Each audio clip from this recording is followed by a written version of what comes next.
Today on The Spin, it's the Red River Shootout SEC style. Ohio State gets its first big test at Oregon, and rookie sensation Jaden Daniels, or Lamar 2.0, meets the OG. It's all next on The Spin.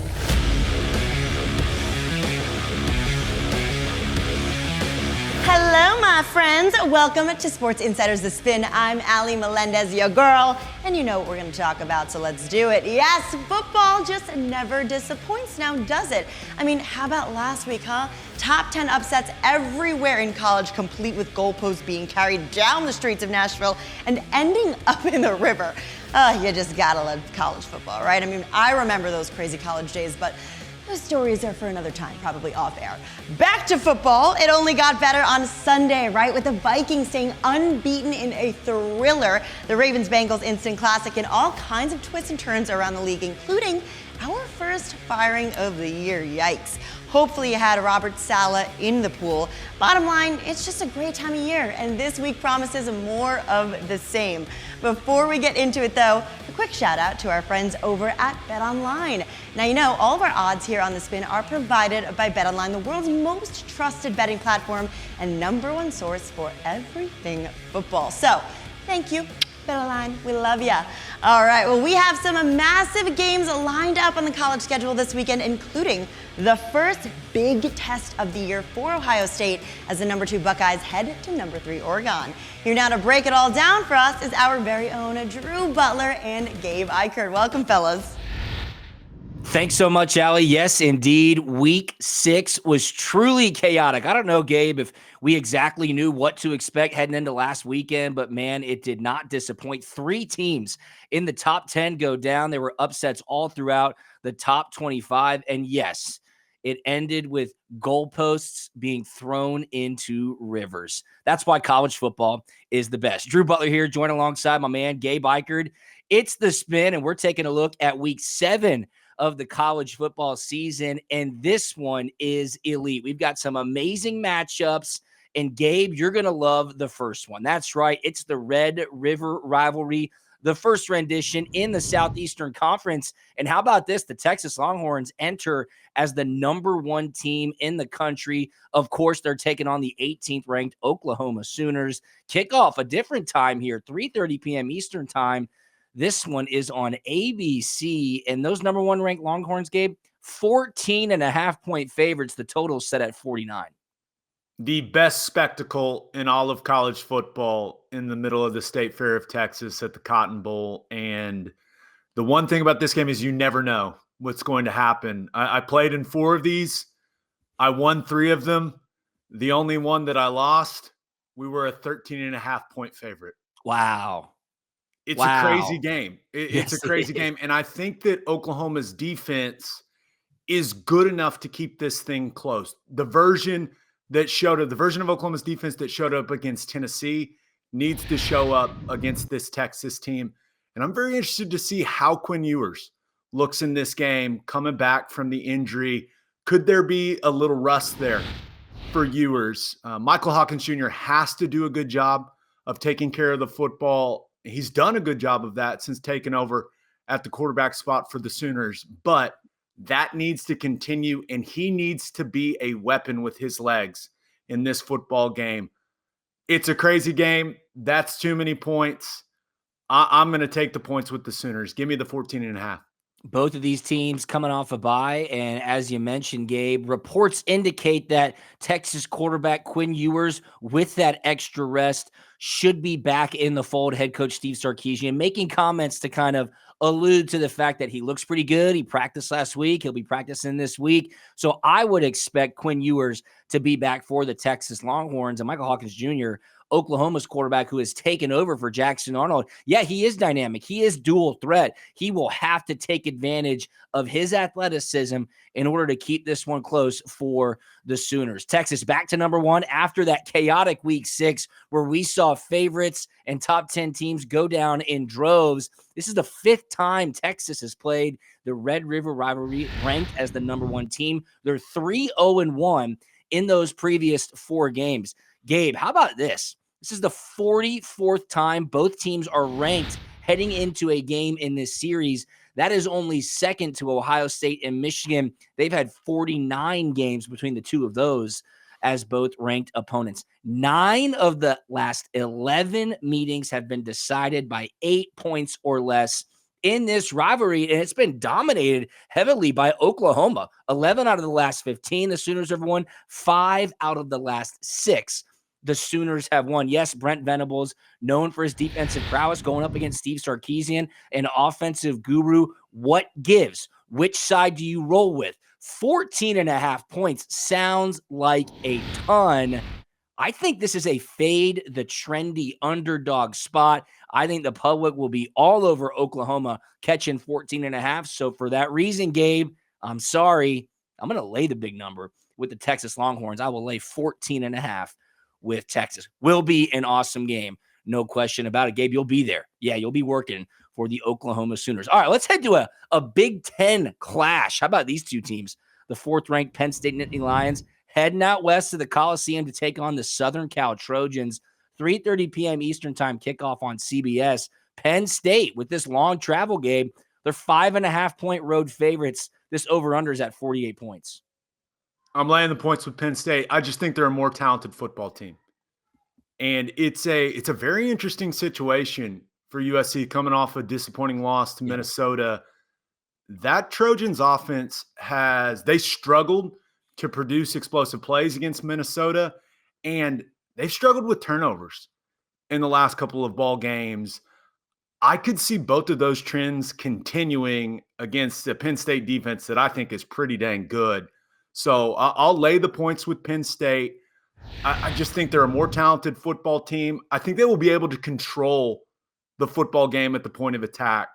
I could see that run game with Singleton and Allen getting going against this Trojans defense. And I expect Drew Aller to make some plays in the passing game for the Nittany Lions.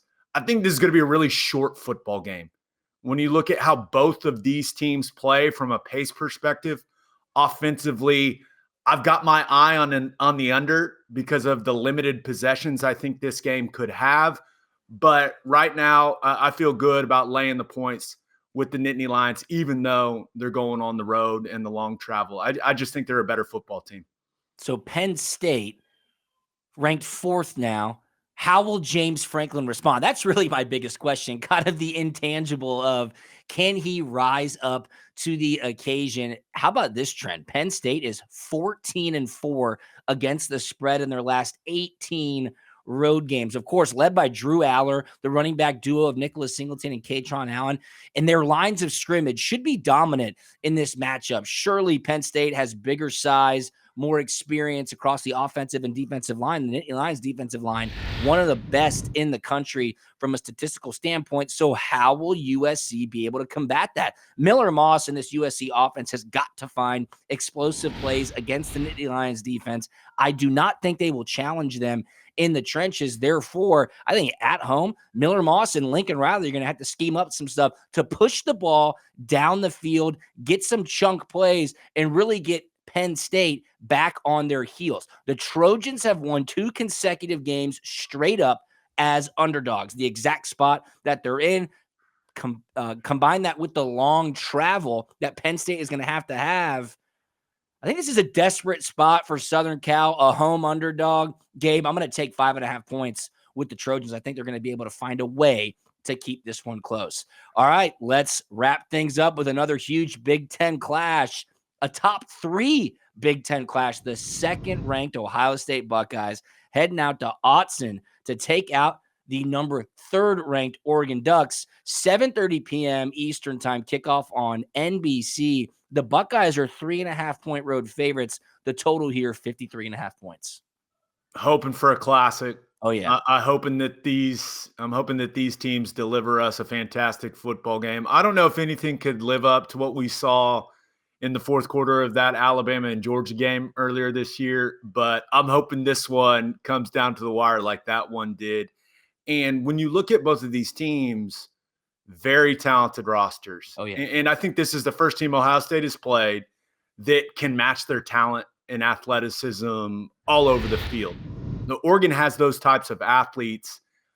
I just think it's really, really difficult to go on the road in college football and separate from a good football team. So I'm going to take the points with Oregon here. And I think that Dylan Gabriel and that Ducks offense can put drives together against an incredibly talented Ohio State defense, because this is by far the most talented group that Ohio State defense has seen. Part of me thought, hey, this is a statement game for Ohio State.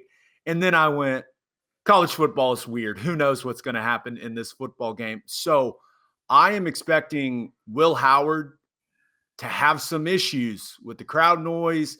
I'm expecting the people there at Autzen Stadium in Eugene to affect the football game in a big way. And I'm expecting a one-possession football game in the fourth quarter.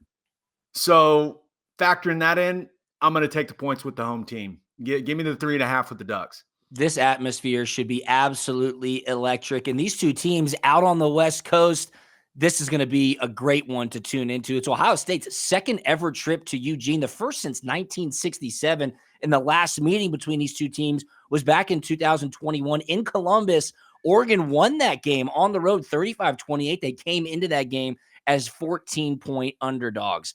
In Autzen Stadium, Oregon is 10-4 against the spread, hosting top 10 conference opponents. Now, I know that's a little different because this is their first year in the Big Ten, but when they get those big-time matchups inside Austin, they rise to the occasion. However, the Oregon Ducks are only 1-4 against the spread so far this season game. They have not exactly risen up to the expectations. This is the first game Oregon's going to be a home underdog since 2018 versus Washington. That is a 33-game streak that will be snapped this weekend. It's a system play for me, Gabe. You know I love prime time home underdogs. Look for Oregon to keep this one close. They're going to need their best effort. I would certainly take a look at the money line as well. I know all the talent Ohio State has. I know I picked Iowa to keep it close last week, and that didn't happen. But this is different, man. Heading out there to the Pacific Northwest, this will be one of the biggest home games that Oregon has had in recent memory. Look for them to rise up, keep it close. Give me 3.5 points with the Oregon Ducks. The next couple of weeks of the college football season are absolutely electric. We've got unbelievable elite matchups across the board, so make sure you keep it locked in right here on Sports Insiders. It's The Spin. My man Gabe Ikard looking forward to having a great weekend at the Texas State Fair, Red River Rivalry. Gabe, have yourself some fun, my man. Gabe, I'm Drew Butler. Allie, we'll throw it back to you.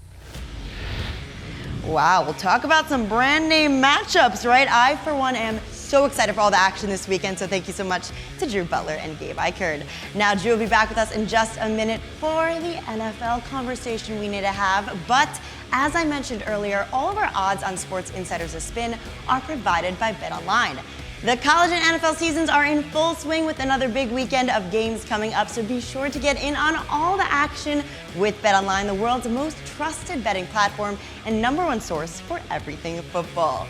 BetOnline has every stat and matchup breakdown, all the latest in bets odds for both college and the NFL, and BetOnline even has live odds during games. So head on over to BetOnline and get in on all the action.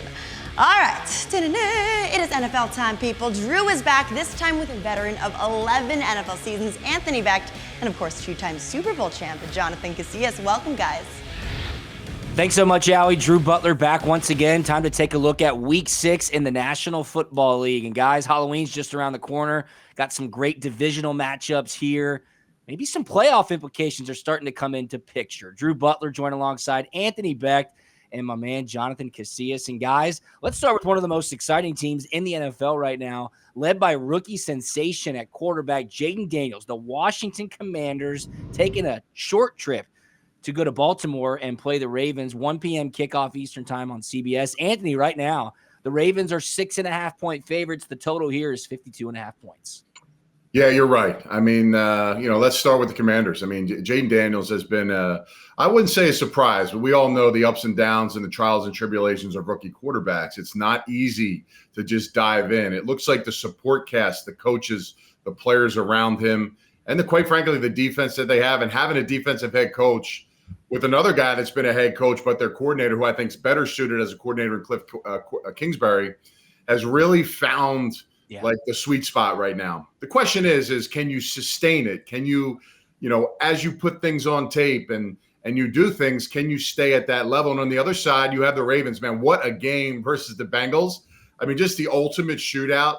And the fact that Lamar Jackson continued, he played at MVP Jackson level in that game. Some people are calling Jaden Daniels, Lamar Jackson 2.0. I would add a 3.0 to that because Jaden Daniels can throw the ball, I think, much better at this level as a rookie than maybe Lamar Jackson did.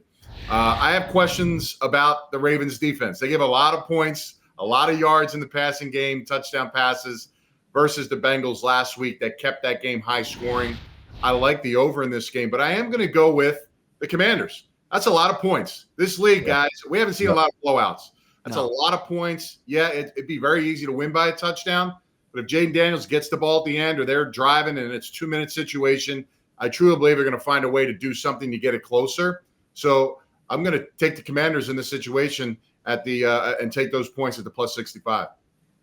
Man, you stole the words right out of my mouth. Lamar Jackson versus Lamar Jackson 2.0. So I'm going to steal your words. I think this is going to be a popcorn type game, a lot of points in this game. And I do respect Roquan Smith and the Ravens defense, but Jaden Daniels is Lamar Jackson. You said 3.0 because he can pass the ball more efficiently than Lamar Jackson probably ever did in the NFL, which is saying a lot because Lamar Jackson is a great quarterback. That play he made where he stiffed arm a guy twice, I don't think I've ever even seen that before, and then get the ball down the field to likely Bateman. Zay Flowers is emerging as a top receiver, as a top target, definitely for the Ravens. And they're playing some good football right now. The best team in the NFC East is crazy to even say it, but that is the Commanders, led by Jaden Daniels, Cliff Kingsbury. They figured out a way to get this kid. They get the most out of this kid. They're not making him do too many reads. But listen, when he's in trouble, he does look like Lamar. He can escape. He looks like one of those great escape quarterbacks right now in the league. And we're talking about Mahomes, all of those guys. I've seen all the games, guys. This guy's the truth. Like you said, is it sustainable? We don't know. But it's too many points for me. I think the Commanders are going to have a good game. They're going to be able to score points on this tough Baltimore defense. So give me the 6.5. Give me the Commanders. You got to think the Commanders as a team are having a lot of fun, guys. Low expectations heading into the season. Rookie quarterback. I'll call on Lamar Jackson 4.0. Why not? I mean, the guy has been incredible through the first 5 weeks of the season.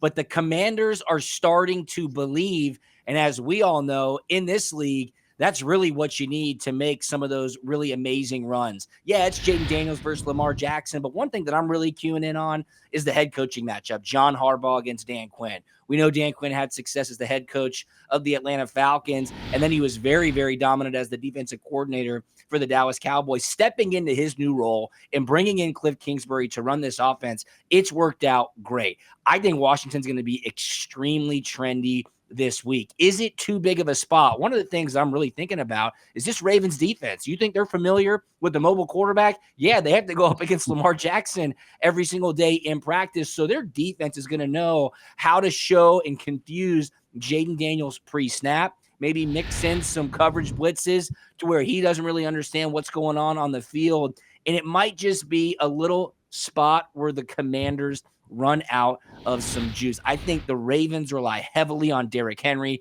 He had a monster game last week in division against the Bengals. So look, public's going to be rushing to the window. They want those points. I'm going to go the other way. I'm going to lay 6.5 with the Ravens. It seems like Baltimore could find their stride at this point of the season. All right, let's take a look at this NFC matchup. It's the Detroit Lions heading to Big D to take on the Dallas Cowboys. 4:25 p.m. Eastern time kick over on Fox. Anthony, right now, the Lions are 3.5-point road favorites, and this total sits at 52 points. Yeah, I'm already getting ready for you to rip off some analysis on a home dog. But I look at this game. I come off watching the Cowboys versus the Steelers, and I thought to myself, man, the Cowboys, yeah, they had turnovers. They went into Pittsburgh, and I thought they were the more physical team, and I would have never in my wildest dreams had thought that was the issue. Now you're going against a team who, quite frankly, wants to knuckle up and play physical football. And now you're at home and you're thinking to yourself, okay, hey, we can do this. We can play this style. And they were down. Dallas was down some key weapons. CeeDee Lamb was not the featured receiver in the game Ferguson, some of these other guys stepped up and really had a good game. And they were down, obviously, we all know, several defensive players as well. So, what was the difference? And I think right there, maybe they proved to themselves that they got something there and they can play better defense. They can play physical at the line of scrimmage. The Lions, to me, again, always have a great game plan offensively. Ben Johnson does a great job of just really finding the weaknesses of a football team. And, Jared Goff, again, very productive. 2 great running backs out of the backfield. A little bit of hammer and a little bit of a slash when you're talking about Gibbs and Montgomery in this football game. And the trenches are strong on both sides. Can the Cowboys put together another physical game? Are they too banged up? Are they too beat up? Was it too much because it wasn't their style? Maybe so. Again, I just think right now, Dallas has to find ways to continue to win games because of the fact of what the Commanders are doing. You don't want to get that separation. Yeah. I'm going to take the home dog here. They may not win. They may win, but I think they can cover that number here with the +3.5.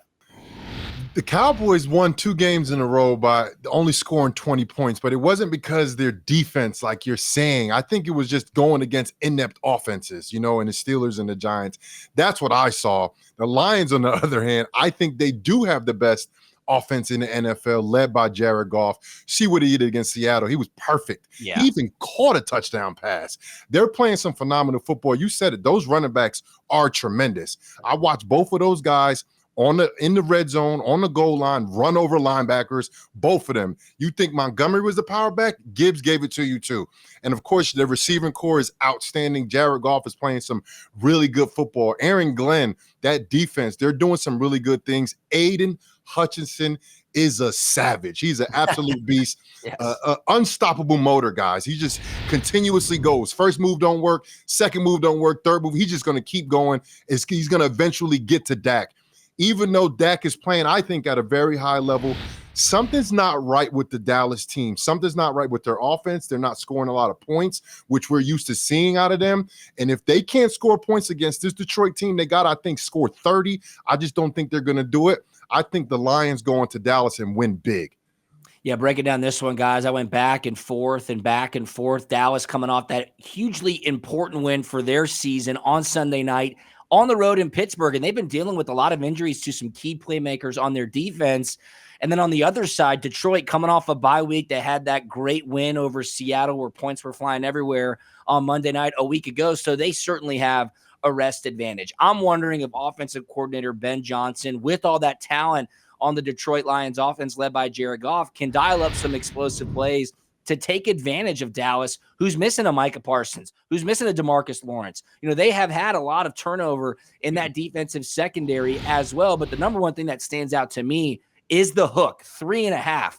Guys, if this touches 3, I think you're going to see a lot of people grab Detroit. 3.5, the value swings right back to Dallas as a home underdog of more than a field goal. So, Anthony, there's your statistic. I think Dallas plays with some urgency here. Maybe that momentum that Detroit had kind of fizzles out after their long rest. The Cowboy faithful, they should be fired up in this one. It will be a great matchup, but I like Dallas +3.5 at home as well. Okay, guys. Well, this was a great episode. Thanks, everybody, for tuning in. For my guys, Anthony Becht and Jonathan Casillas, I'm Drew Butler. Allie, we'll throw it back to you.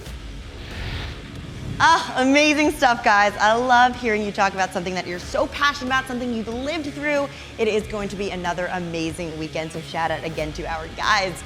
Well, that is all the time we have for today. Before we go, shout out to our friends over at BetOnline for providing all the odds here on Sports Insiders The Spin. Now, those guys have always had the very latest and greatest odds, news, and info.